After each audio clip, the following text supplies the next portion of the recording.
Welcome back. So we're moving on to chapter 4, and now we're going to start getting into some specific skills and some specific areas as opposed to just generalized terms. So a lot of people find these future chapters, a little bit more interesting. As we focus in chapter 4, our focus now is going to be on coping. So stress and things that happen in our lives are certainly important, and we want to make sure that we keep those to the minimum if we can. So not procrastinating, taking proactive steps, doing maintenance work, that kind of thing. But stress is inevitable. It happens in all of our lives. So the other thing that we need to look at is cope. We know what happens to us when we cope and what are ways that we can implement better coping skills to help us when those stressors do arise. So that's going to be our focus here in chapter 4. Coping, to understand, can be adaptive or maladaptive, meaning that we can find helpful coping skills, or we can find skills that are not very helpful and oftentimes increase the stressors in our lives. One of those things can be, that could go either way, is going to be giving up or withdrawing. So it's easy to think that giving up or quitting is a negative. And it might be. It can lead to learned helplessness. It can lead to people not trying anymore and quitting and not really asserting their best effort if that is their general schema. So as soon as the going gets tough, we get going. That is not adaptive and it is not positive. However, if we do know when we're up against something that's just simply too big or the problem is too broad, then maybe that's time to call for assistance. So I know that there are certain things that I can struggle through and get stronger, and there are certain things that I simply don't have the skill set for. So if I don't have the skill set to repair something, if I try to repair it, it's going to make it worse. It's going to cost me more money in the end because I'm going to break it and I'm going to frustrate myself in the process, if not catch the house on fire or whatever the problem is. So for me to be able to identify what those areas are and call for assistance or a maintenance person, that's a better thing. So that can go either way. And maybe I want to learn that skill, or maybe I don't. Maybe I don't want to apply myself to learning how to repair things because it only comes up every so often in my life, and I'd rather have somebody else help me with that and put my skills in something else. So that's important to understand.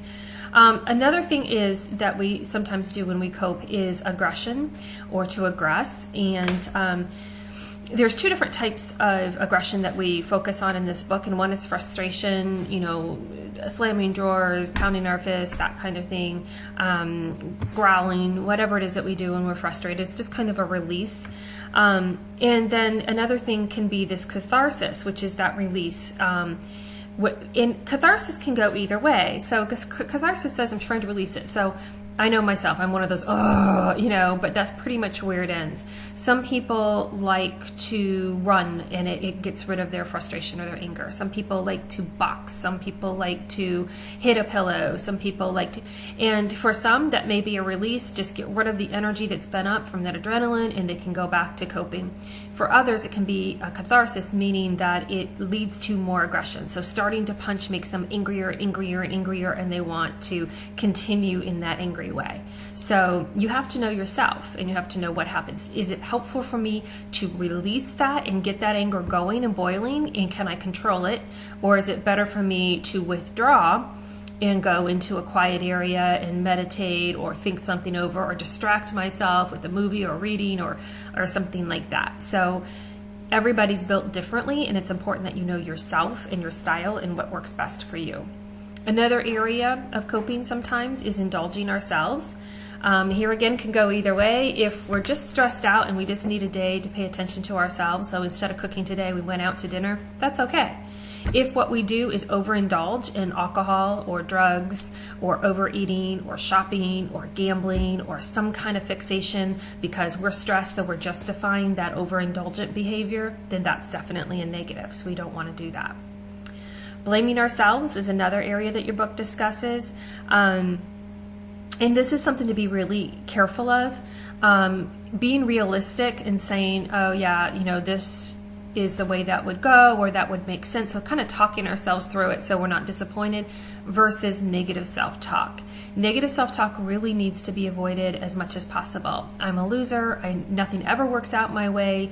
Something I talk about with my own child, I call it stinking thinking.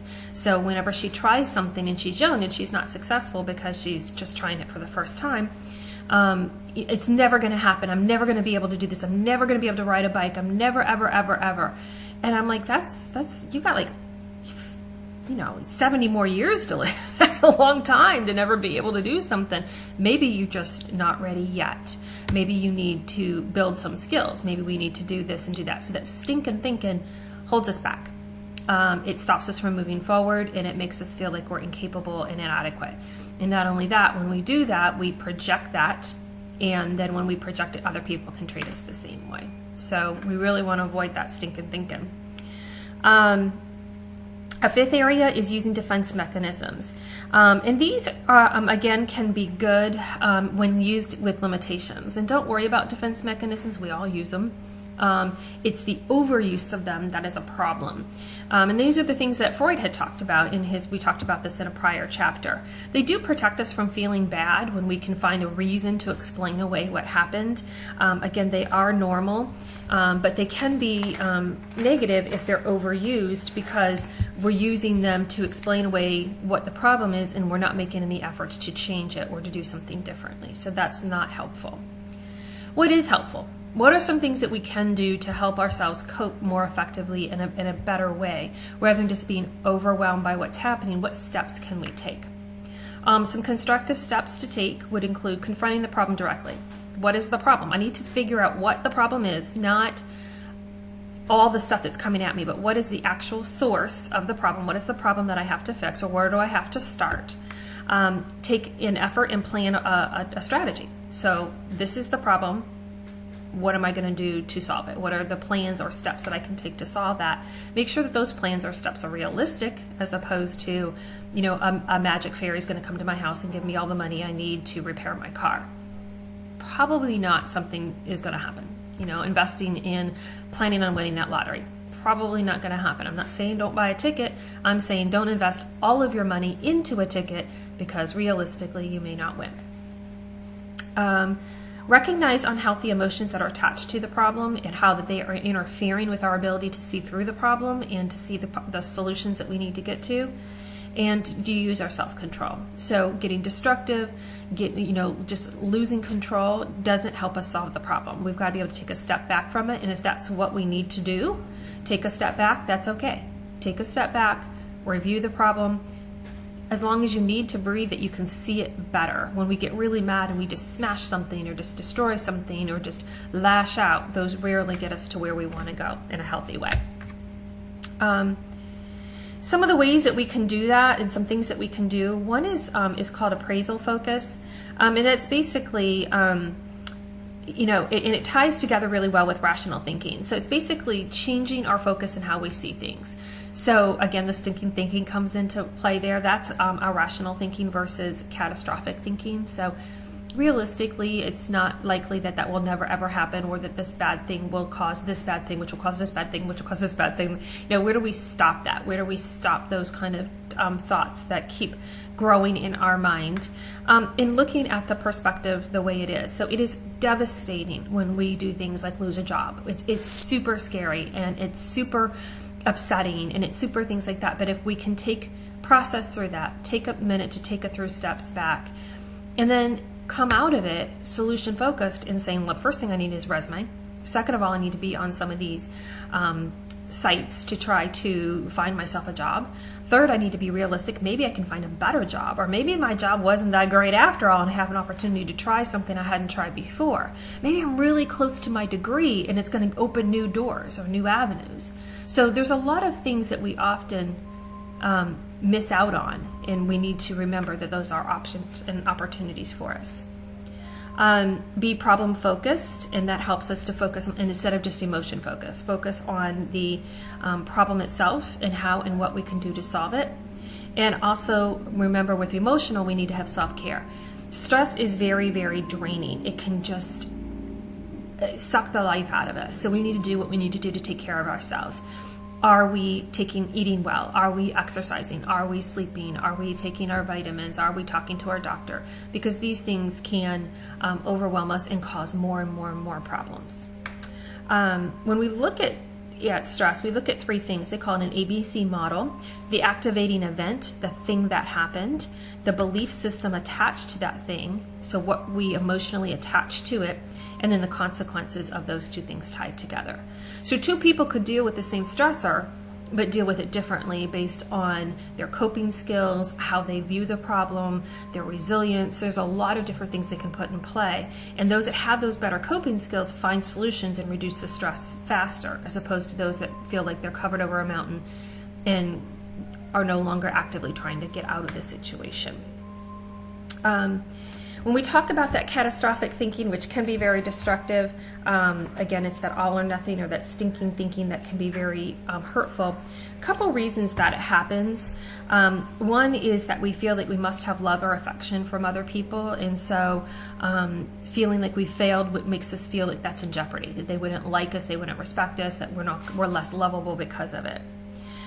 Sometimes we feel like we must endeavor and perform well in everything we do. This perfectionism, which is not helpful, and you'll see that in later chapters as well. It's okay to want your very best, but when you're not perfect, you need to be okay with not being perfect. Sometimes we feel that other people should be competent and considerate, and we get really mad because other people don't do it and we can't control other people. And the fourth is the idea that things should go the way I want them to or the way I like them to, especially if I did everything right to start with. That would be nice. It's not really realistic. So we've got to catch that when it happens to ourselves and go, okay, I really wanted everything to be perfect, but it wasn't, and that's just kind of the way that life works sometimes. One of my favorite stress reducers is humor. Finding a way to laugh at those things, finding a way to laugh at ourselves, finding a way to laugh at ourselves so we don't have to be perfect, can be a great stress reliever and just take some of the pressure off. And in fact, studies show us that 15 minutes of laughter a day can significantly increase our positive emotions. So the more positive we are, we have those tools to take with us into coping. So it didn't take away the negative, but it helped us change our approach in dealing with it. When we positively look at things, it can make a big difference in how we approach them. So yes, I'm very, very upset that I broke my leg, but I didn't break two. Two would be much worse. Can I imagine how hard it would be with two broken legs? I only broke one. So it still seems hard because you're like, I still broke one, but if we're focused on that and we're focused on the negative, then we're not focused on the positive.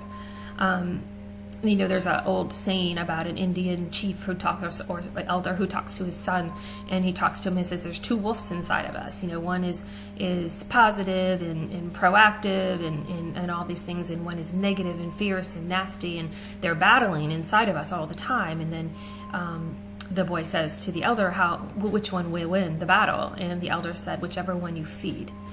And so there's something in that message, that if we feed the negative, then that's what we see, that's what we look for, that's what comes into our lives. I'm not saying if you're a positive person, nothing negative happens. I'm saying that we want to focus on the positive so that we can see the good things, see the opportunities, open our minds and our direction for that. So stop back. I'm going to stop the video here, and then we're going to do part 2 in just 1 second. So I'll see you in just a minute.